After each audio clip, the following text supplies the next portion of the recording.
জগন্নাথ বিশ্ববিদ্যালয় প্রেস ক্লাবের উদ্যোগে জুলাই গণ অভ্যুত্থানে ক্যাম্পাস সাংবাদিকদের ভূমিকা ও পরবর্তী করণীয় শীর্ষক আলোচনা সভা ও ইফতার মাহফিল ২০২৫ অনুষ্ঠিত হয়েছে। রোববার বিকেল ৫টায় বিশ্ববিদ্যালয়ের শিক্ষা গবেষণা ও ইনস্টিটিউট অধিভুক্ত পুগস ল্যাবরেটরি স্কুল অ্যান্ড কলেজের অডিটোরিয়ামে আলোচনা সভাটি অনুষ্ঠিত হয়। এ সময় উপস্থিত ছিলেন বিশ্ববিদ্যালয়ের ক্রিয়াশীল সংগঠনগুলোর মধ্যে জাতীয়তাবাদী ছাত্রদল, ইসলামী ছাত্র শিবির, ছাত্র অধিকার পরিষদ, সমাজতান্ত্রিক ছাত্রফ্রন্ট, ইসলামী ছাত্র আন্দোলন, বৈষম্য বিরোধী ছাত্র আন্দোলন, বাংলাদেশ গণতান্ত্রিক ছাত্র সংসদ সহ বিভিন্ন সামাজিক ও সাংস্কৃতিক সংগঠনের সদস্য ও নেতারা।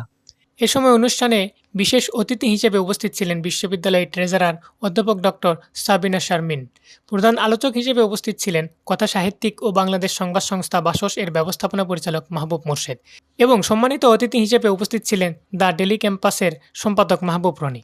প্রধান আলোচক ও বাংলাদেশ সংবাদ সংস্থা বাসস এর ব্যবস্থাপনা পরিচালক মাহবুব মোর্শেদ বলেন, বিশ্ববিদ্যালয়ের সকল সুযোগ সুবিধা জগন্নাথ বিশ্ববিদ্যালয়ের শিক্ষার্থীরা পাচ্ছে না। গণ অভ্যুত্থানের পরবর্তী সময়ে অনেকে অনেক কিছু চায়, তাই বিভিন্ন জন নানা দাবি দাওয়া নিয়ে আন্দোলন করছে, রাজপথে নামছে।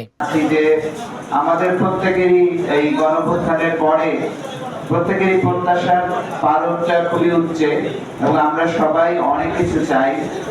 তো সেই চাওয়ার মধ্যে অনেক দাবি দাওয়া আমরা দেখতে পাচ্ছি, অনেকেই অনেক আন্দোলন করছেন এবং রাস্তায় নেমে আসছেন এবং আমরা দেখতে পাচ্ছি যে প্রায় 150-200 আন্দোলন এর মধ্যে সংগঠিত হয়ে গেছে।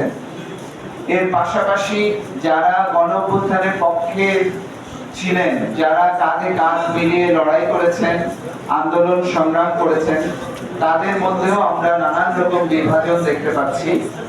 তো আমি একটা কথা সবসময় বলি যে এই বিভাজনটা খুবই বাস্তবসম্মত, কারণ যখন একটা গণঅভ্যুত্থান হয় তখন কিন্তু এটা সমুদ্রের মতো প্রত্যেকটা স্রোত এসে এখানে জমা হয়। সমাজের প্রত্যেক চিন্তা, প্রত্যেকটা মানুষ তাদের সমর্থন, তাদের মতাদর্শ নিয়ে এখানে যুক্ত হয়। বিশ্ববিদ্যালয়ের ট্রেজারার অধ্যাপক ডক্টর সাবিনা শারমিন বলেন, ২৪ জুলাই আন্দোলনে আমরা একটা শিক্ষা পেয়েছি, সে বিষয়টা আমাদের সকলে গ্রহণ করতে হবে। আমরা জুলাই বিপ্লবে আমরা ৩৪ জুলাই বলি বা ৫ আগস্ট বলি, আমাদের কিন্তু ভীষণ একটা শিক্ষা আমরা পেয়েছি, যেটা দিয়ে আমাদের সেই শিক্ষাটা আমরা যারা আছি তাদেরকে নিতে হবে। সেই শিক্ষাটা কি? মানুষ অনিয়ম, অবিচার, দুর্নীতি, ফ্যাসিজম এই জিনিসগুলা সাময়িক সময়ের জন্য মেনে নেয়, কিন্তু কখনোই তারা মনে নেয় না। এছাড়া অনুষ্ঠানে আরও উপস্থিত ছিলেন বিশ্ববিদ্যালয়ের শিক্ষক, কর্মকর্তা, কর্মচারী ও সাধারণ শিক্ষার্থীরা। অনুষ্ঠান শেষে সম্মানিত অতিথিদের মাঝে সম্মানসূচক ক্রেস্ট তুলে দেন জগন্নাথ বিশ্ববিদ্যালয় প্রেস ক্লাবের সদস্যরা।